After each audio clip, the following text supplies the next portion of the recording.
Today we'll talk about pharmaceutical sector stock performance in the last 12 months, why these companies have been able to give multi-bagger returns and an outlook on GlaxoSmithKline. So stay tuned till the end.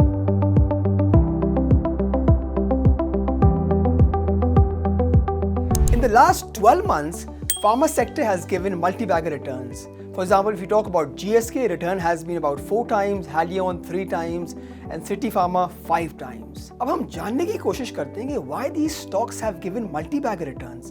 इस industry में क्या change हुआ जिसकी वजह से ये stocks ने multi-bagger returns दिए. अगर हम हिस्ट्री में जाएं, pharma sector has been a very tightly regulated sector. अगर हम देखें 2000 से 2015 तक मेडिसिन की प्राइसेस वर फिक्स्ड. फिर 2015-16 में ड्रैप बनी जिसकी वजह से जो मेडिसिन प्राइसेस हैं वो लिंक हो गई सीपीआई से.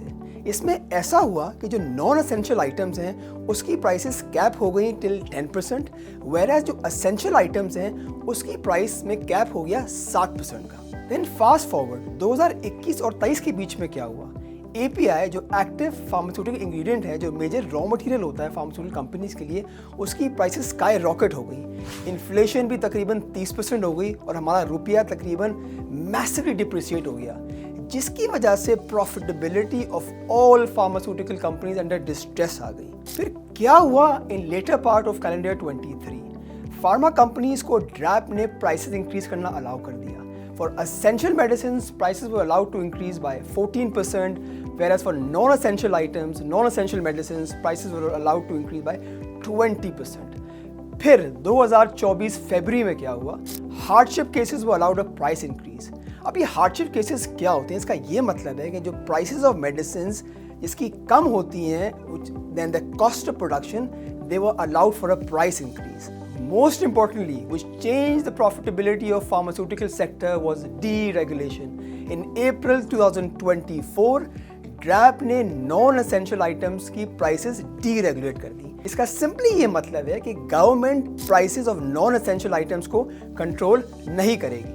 Since then, the prices of all medicines have increased considerably. जिसकी वजह से जब हमने देखा है कि profitability of all companies in the pharma sector has improved. And plus हमने इसका इम्पैक्ट स्टॉक मार्केट ने भी देखा, जिसकी वजह से multiple stocks in the market has recorded multi-bagger returns. Now let's dive into GlaxoSmithKline. GlaxoSmithKline is one of the leading pharmaceutical companies in Pakistan.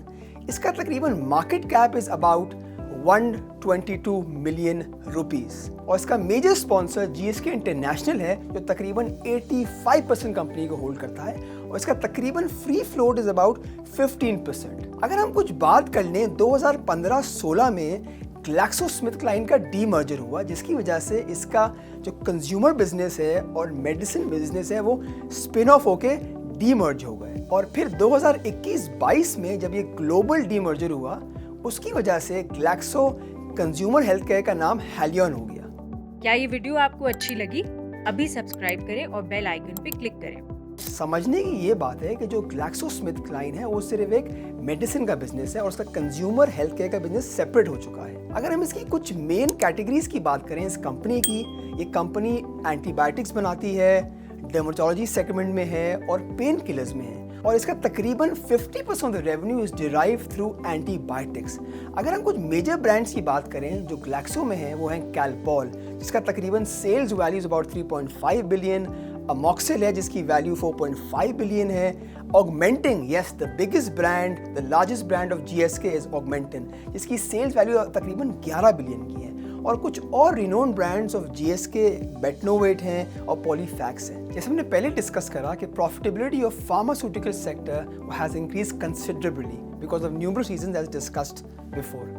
अगर हम देखें स्पेशली GlaxoSmithKline, उसकी प्रॉफिटेबिलिटी 2023 में सिर्फ 534 मिलियन की थी, वो 2024 में 6.5 बिलियन रुपीस हो गई.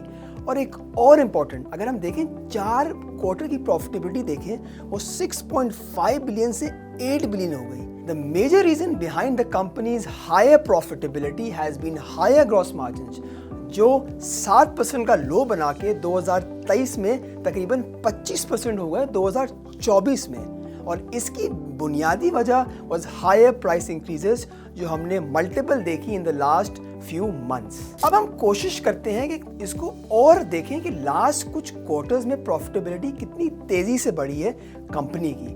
अगर हम 3 क्वार्टर पीछे जाएं तो उसकी प्रॉफिटेबिलिटी सिर्फ 3 रुपए की थी और अभी रिसेंटली फर्स्ट क्वार्टर कैलेंडर 25 में कंपनी ने तकरीबन 7 रुपए की अर्निंग पोस्ट करी। इंपॉर्टेंटली इससे एक क्वार्टर पहले GlaxoSmithKline ने तकरीबन 9 रुपए की अर्निंग पोस्ट की। इसके रीजंस क्या हैं वो हमने आपसे पहले डिस्कस कर लिए हैं, बट अनफॉर्चुनेटली जो ये स्टॉक ने हाई बनाया था 468 रुपीज़ का, वो आज 370 रुपए से भी नीचे मिल रहा है। इसका मेजर रीज़न क्या है? इज इट जियोपॉलिटिकल टेंशन और लो प्रॉफिटेबिलिटी? बट अब हम फोकस करते हैं ऑन द वैल्यूएशन और हम आपको बताने की कोशिश करते हैं कि इसकी प्रॉफिटेबिलिटी साल के एंड में कहां तक जा सकती है और इसकी क्या वैल्यूएशन या क्या फेयर वैल्यू होनी चाहिए। Based on calendar 24's profitability, the stock is trading at a multiple of 15 times, whereas the stock is trading at a multiple of 14 times based on last 12 months profitability.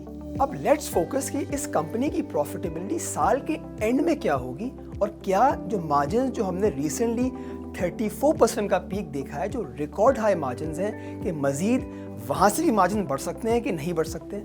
I think मेरे analysis के मुताबिक yes, the margin can further increase from 34% to, I think the margin can increase और top up to at least 38 to 40%, जिसकी वजह से जो company की profitability है वो साल के एंड में 30 से 32 रुपए हो सकती है।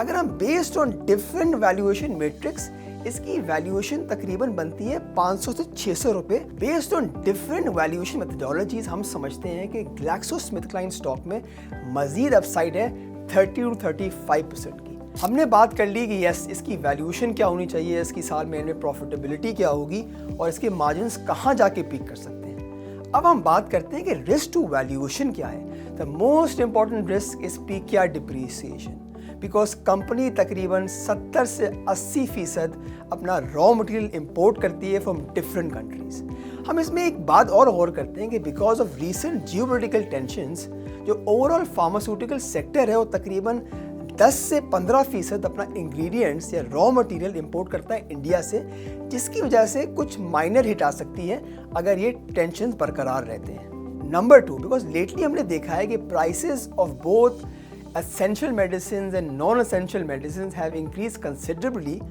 तो कुछ लोग बातें कर रहे हैं कि yes, the government should fix the prices. अगर दोबारा प्राइसेस डीरेगुलेशन से दोबारा रेगुलेट हो जाती हैं तो this will be a threat to the company's profitability. एक और risk to the company valuation या profitability can be higher API prices. हमने देखा 2021 में जब API prices multiple times बढ़ गई थी तो कंपनी की profitability ने एक major dent लिया। वैसे हमें लगता नहीं है कि in the near term API prices might increase.